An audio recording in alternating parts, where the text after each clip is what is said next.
Guys, I'm not actually American, but I'm a fan of American. But I speak Philippines. I'm from Philippines, but I don't like Philippines. I like America. Okay?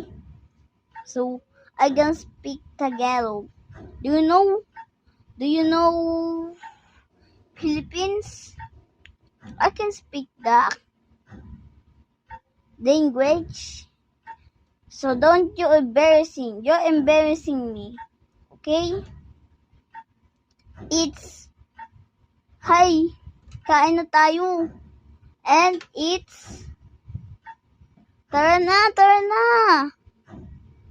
And let's and what